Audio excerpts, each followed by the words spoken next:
They laughed at my plan. A $50,000 budget, they said it was cute. But when they lost our biggest client because of that decision, the laughter stopped. And 3 years later, I took that same client for $100 million. From my own office. Across the street. Before diving into the story, comment where you're watching from and don't forget to subscribe so you won't miss the latest stories. That's the short version. But if you want to know how I went from being ignored in a boardroom to signing a $100 million deal in my own glass-walled office, then sit down. Because this isn't luck.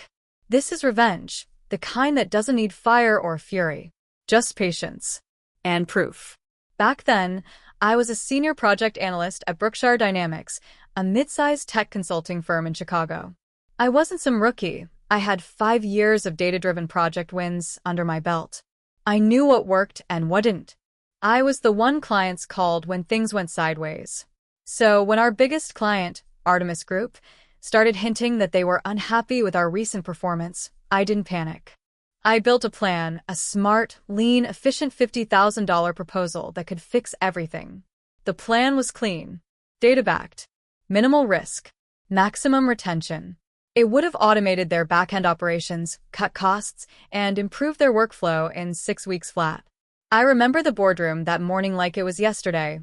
White walls, cold air, and the stale smell of overpriced coffee. I stood at the front, clicker in hand, my PowerPoint glowing bright behind me. Our Artemis retention plan, I said confidently, will require a $50,000 investment in our development cycle. But the returns. Before I could finish, Todd Reynolds, the VP of Marketing, interrupted. 50 grand? He scoffed, spinning his Montblanc pen like he was auditioning for arrogance. We're already tight on budget, Olivia. Let's not chase fantasies. I smiled politely. It's not a fantasy. It's a retention model based on Artemis's workflow data. If we don't act now, they'll start looking elsewhere. And then the CFO laughed. Actually laughed. Olivia, $50,000 isn't the issue, he said, shaking his head. We just approved a $300,000 influencer launch for Dylan's son. I blinked. Dylan's son. Todd smirked. Yeah, the VP's kid. He's starting a tech podcast. We're sponsoring it. Great exposure for us. Exposure. That word hit me like a slap. I looked around the room. Every executive nodding, pretending like throwing money at nepotism was strategy. Meanwhile, I stood there holding the one plan that could actually save the client that kept our lights on. I tried again. Sir, Artemis accounts for 40% of our total revenue. If we lose them... Relax, Olivia, Todd said, cutting me off. We've had them for 8 years. They're not going anywhere. I swallowed my pride. Okay, I said quietly. Then I'll send you the documentation for reference. He waved his hand dismissively. Sure. Send it. We'll take a look. They never did. 3 months later, Artemis Group pulled out. It was chaos. Emails, calls, damage control meetings. The executives blamed everyone but themselves. And when they needed a scapegoat, they didn't look far. Todd cornered me in the hallway one afternoon, his fake sympathy dripping like oil. Olivia, we know you were close to the Artemis project. Unfortunately, leadership's decided to restructure some roles. Restructure. Corporate for we're firing you, but pretending it's not personal. I just nodded, numb. Understood. He smiled like he'd done me a favor. You're talented, Olivia. I'm sure you'll land somewhere great. And that was it. 5 years of loyalty, gone in a 10-minute conversation. I walked out that day with a box of my things, my dignity barely hanging on, and one burning thought in my mind. You're going to regret underestimating me. I didn't cry. I didn't beg. I went home, opened my laptop, and started mapping out my own company. I called it Hayes Insight Solutions. If Berkshire Dynamics couldn't see value in real strategy, I'd build a firm that did. I didn't have much, just savings, a laptop, and a few loyal contacts who believed in me. But I had something more powerful than money. I had information. I knew exactly what Artemis needed. And I knew exactly why Berkshire lost them. So I built my business around one mission: never let clients feel unheard. The first year was brutal. No funding, no fancy office, just late nights, cold coffee, and quiet determination. But when people doubted me, I remembered that boardroom laugh. And I kept going, because every time I closed my eyes, I could still hear Todd's smug voice. 50 grand? Q. I swore, one day, I'd make that word taste like regret. Starting a company sounds exciting until you're sitting in your apartment at 2 a.m., surrounded by sticky notes, empty coffee cups, and bills you're not sure you can pay. That was my life in the first 6 months after leaving Brookshire Dynamics. I'd traded my business card and steady paycheck for a dream. Hayes Insight Solutions, a one-woman consulting firm built on strategy, data, and grit. I rented a tiny co-working desk in a shared office building downtown. My desk was wedged between a startup selling plant-based protein bars and a freelancer doing crypto audits. The air always smelled like burnt coffee and desperation. But every day, I showed up. Because I wasn't just working to survive, I was working to prove them wrong. I cold emailed 50 potential clients a day, offering free consultations. Most ignored me. Some politely declined. A few sent, "We'll keep your info on file." But one day, an old contact from Artemis Group, Rachel Porter, their operations director, replied, "Hey Olivia, heard you left Brookshire. We've been struggling with some workflow issues. Can we talk?" I still remember that email like it was oxygen. I met Rachel at a quiet cafe near their new downtown HQ. She looked tired, the kind of tired that comes from watching executives burn through consultants who promise the world and deliver chaos. She sighed. Brookshire's been a nightmare since you left. They keep sending us overpriced teams that don't understand our system. Remember that automation proposal you made? I smiled faintly. The $50,000 plan? She nodded. Yeah. You were right, by the way. We could have saved a lot of money. Hearing that felt like a small victory. But I didn't gloat. I kept it professional. I still have the model, I said. If you'd like, I can run a diagnostic and show you what we could improve, no charge. She looked intrigued. You do that? Absolutely. That night, I worked until dawn, rebuilding the same proposal Brookshire had rejected. This time, sharper, faster, cleaner. When I presented it to Rachel's team a week later, they were stunned. It worked. Their workflow bottlenecks dropped by 40% in a month. Costs fell. Efficiency skyrocketed. They didn't pay me much, just a small consultant fee, but what they gave me was far more valuable: credibility. Soon, Artemis started referring me to other companies in their network. And just like that, the dominoes began to fall. Within a year, I had 6 clients, a small rented office, and 2 part-time analysts working for me. Still, I never forgot why I started. Every time I walked past Brookshire Dynamics' towering building, I'd glance up at their logo and whisper to myself, "You'll see me again, but not as your employee." One afternoon, about 18 months after I launched, I got a LinkedIn message from a name I hadn't seen in a long time. Todd Reynolds. I stared at it for a full minute before opening it. "Hey Olivia, hope you're doing well. We've heard great things about your firm. Would love to discuss potential collaboration." I laughed. Out loud. In the middle of my office. This was the same man who laughed me out of a room. The same one who called my proposal cute. Now he wanted to collaborate. I typed back, "Sure, Todd. Happy to connect. Let me know what you have in mind." A week later, I walked into the same building I'd been fired from 2 years earlier, only this time as a guest. The receptionist recognized me. "Olivia, you're back." I smiled. "Just visiting." Todd greeted me with a handshake that felt too rehearsed. "Olivia Hayes. Look at you, CEO now. Impressive." I smiled politely. "Thanks, Todd. So, what's the opportunity?" He explained that Brookshire was trying to win a new contract, ironically from Artemis Group, who were launching a $100 million digital transformation project. "We're on the shortlist," he said, "but they want an outside firm to help design the proposal. Your firm's name came up. Thought maybe we could work together again, just like old times." Just like old times. It took everything in me not to laugh again. I kept my face calm. "Sounds interesting. I'll think about it. When I walked out of that meeting, I didn't go home. I went straight to Artemis.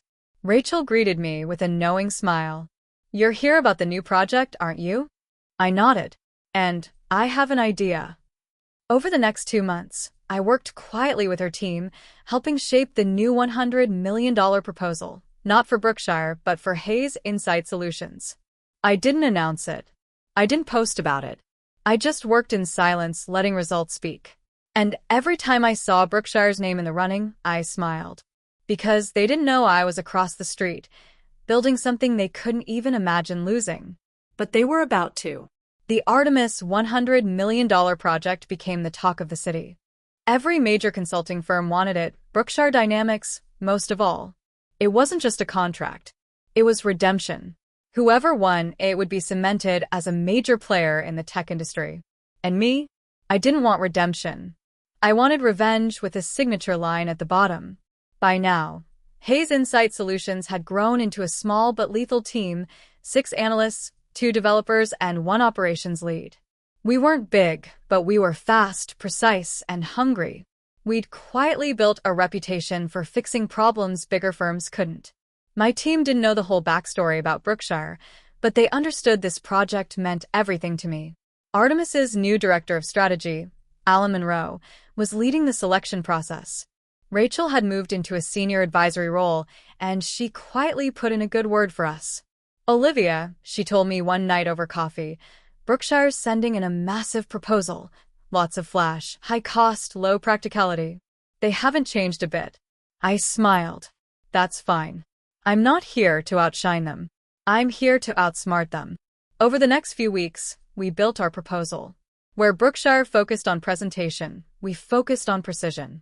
Where they bragged about reach and influence, we demonstrated efficiency and results.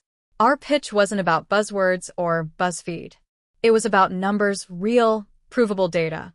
Still, it wasn't easy.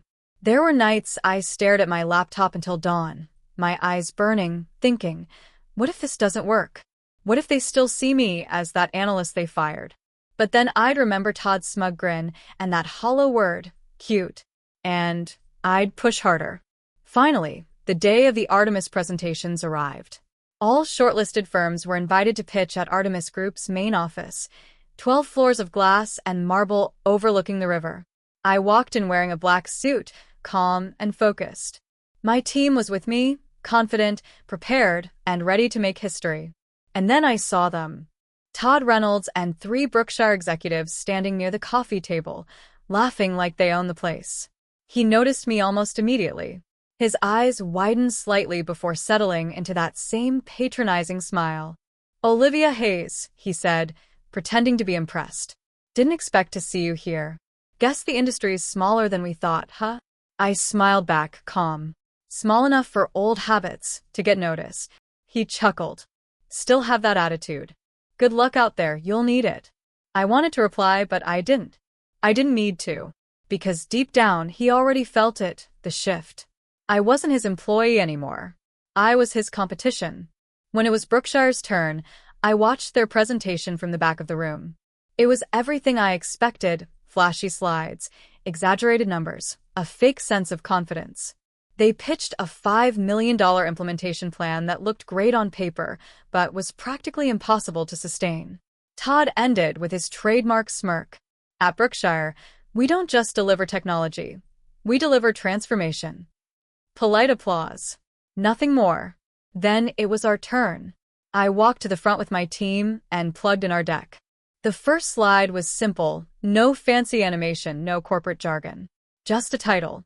"Efficiency is the new luxury." I began. 3 years ago, Artemis faced workflow delays that cost millions in opportunity loss. You've grown since then, but so has the inefficiency. Our plan doesn't reinvent the wheel. It perfects it. Then I showed them numbers, not promises. Our model reduced their operating cost by 43% in simulation tests. Implementation time? 8 weeks. What?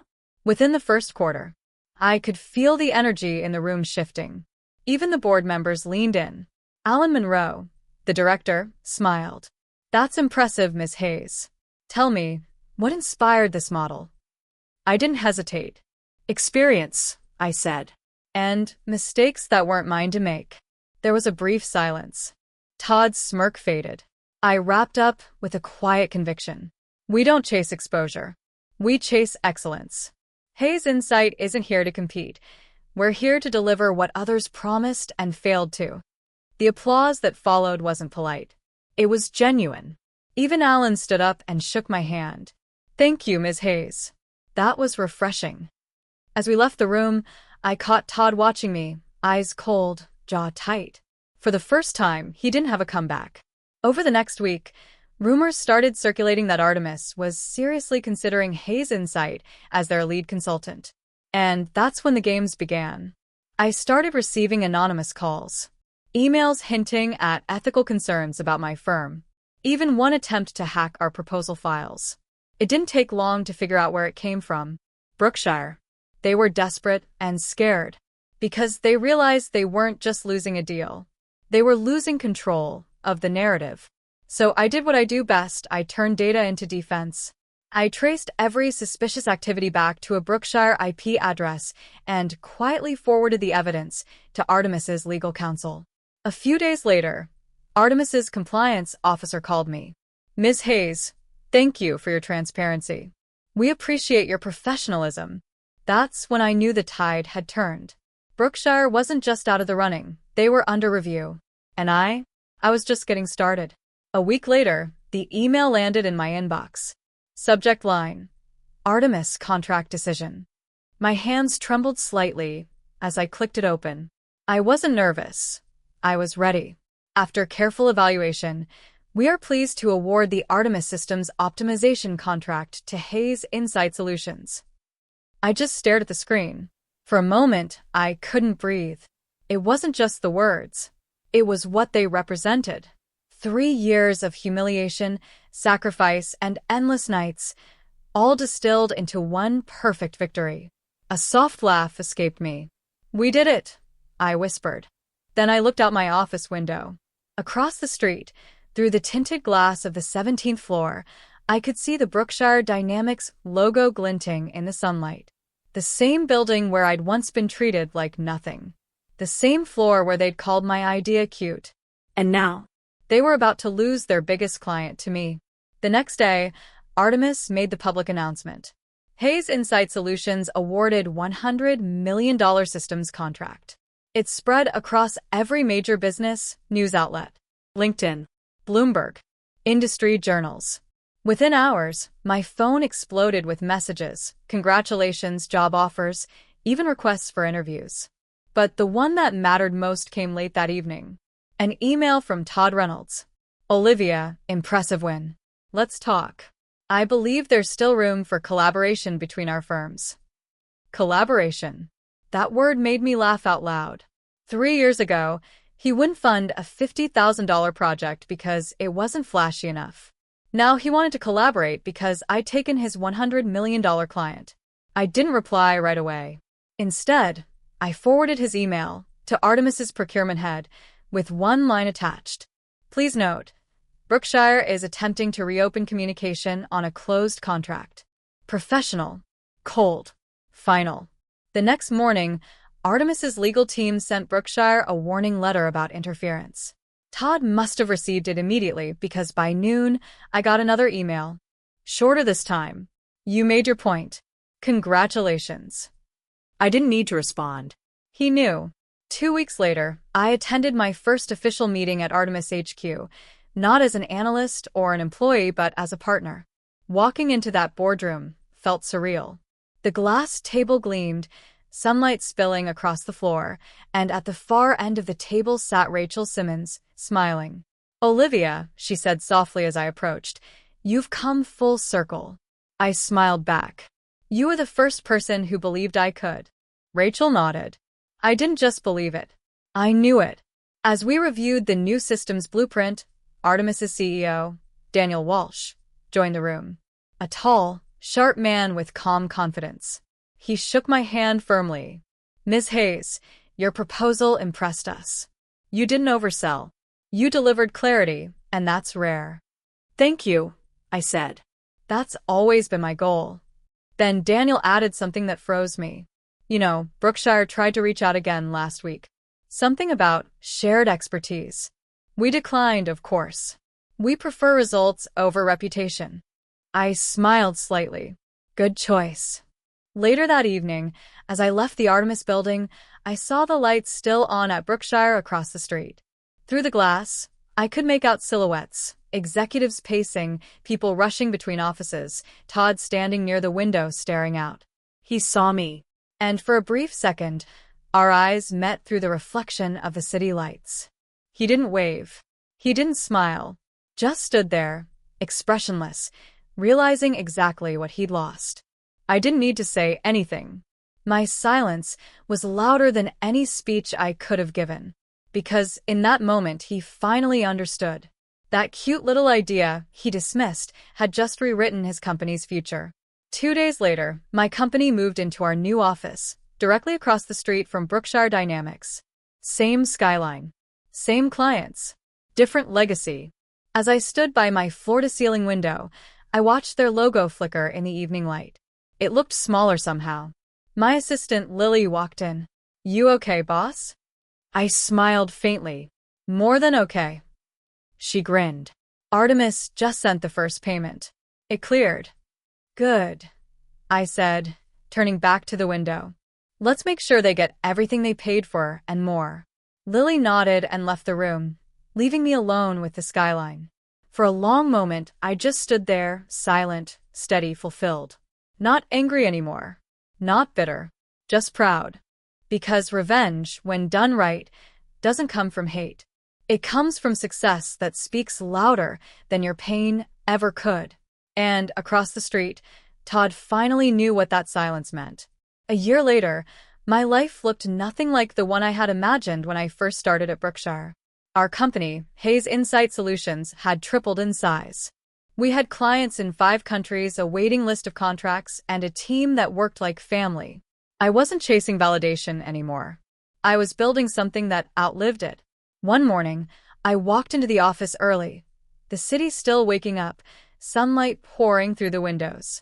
My desk was clean except for one thing, a small, sealed envelope. There was no name on it, but I recognized the handwriting immediately. Todd Reynolds. For a second, I considered throwing it away. But curiosity or closure got the better of me. Inside was a short note. "Olivia, you proved me wrong.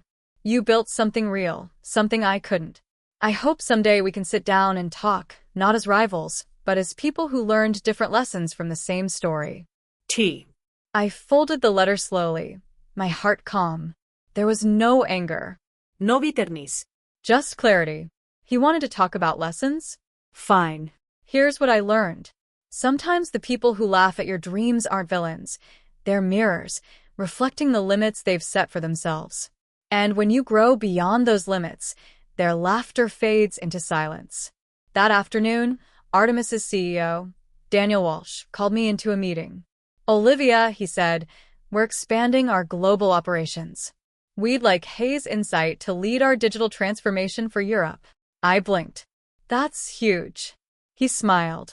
"You've earned it." As I left the meeting, I felt that familiar rush, the one that used to come from wanting revenge.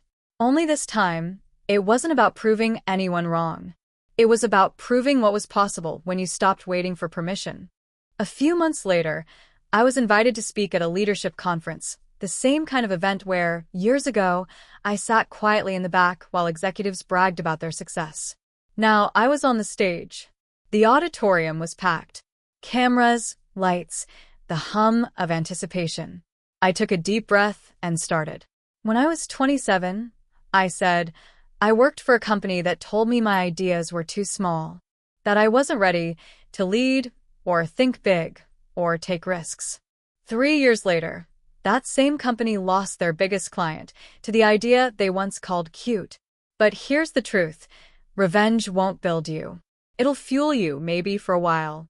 But only purpose sustains you. I didn't build my company to get even. I built it to get better." There was silence, that kind of silence that feels electric. Then applause filled the room, growing louder, echoing through the hall. I smiled. Not because I'd won, but because I'd arrived. That evening, I walked back to my office. The city skyline glowed like liquid gold. From my window, I could still see the Brookshire building. Their logo was dimmer now. They'd downsized, restructured, changed leadership. And Todd? He'd quietly resigned a few months earlier. Someone told me he'd moved to the West Coast to start over. Good for him. Everyone deserves a second chapter. I poured myself a cup of coffee and sat by the window, watching the cars move below like veins of light. Then my phone buzzed, a message from Rachel Simmons. Proud of you, Olivia. You've come a long way. Hot beverage dinner soon? I smiled and replied, always. Because no matter how far I'd come, I never forgot the few who believed in me when I didn't believe in myself. That night, I wrote a note in my journal, something I'd started doing again recently. The best revenge is not in taking back what was lost. It's in becoming someone they can never overlook again. I closed the journal, looked out over the skyline, and whispered to myself, this is what freedom feels like. A knock on my door pulled me back. Lily peeked in. The Artemis team just confirmed the new deal. You're officially leading Europe. I smiled. Then let's get to work. She nodded and turned to leave, but paused. Hey, Olivia. You ever think about how different life would be if Brookshire had funded your idea back then? I laughed softly. Yeah. I'd probably still be there, dreaming small. Then I stood up, watching the city lights blur into a beautiful mosaic. Every failure, every insult, every night I thought I'd never make it, it all led here. Not to revenge, but to rebirth. I took a slow sip of my coffee and whispered the words that started it all. They laughed at my $50,000 plan. Then, with a quiet smile, but I took their $100 million client. And that was my story. They laughed at my dream, called it small, called me small. But I learned something powerful. When they shut the door on you, don't knock. Build your own building right across the street. Success doesn't shout. It just shows up, quietly. If you felt this story, hit that like button. Subscribe to Revenge Files for more real, raw stories of power, betrayal, and ultimate payback. Because sometimes the best revenge is simply becoming everything they said you couldn't be.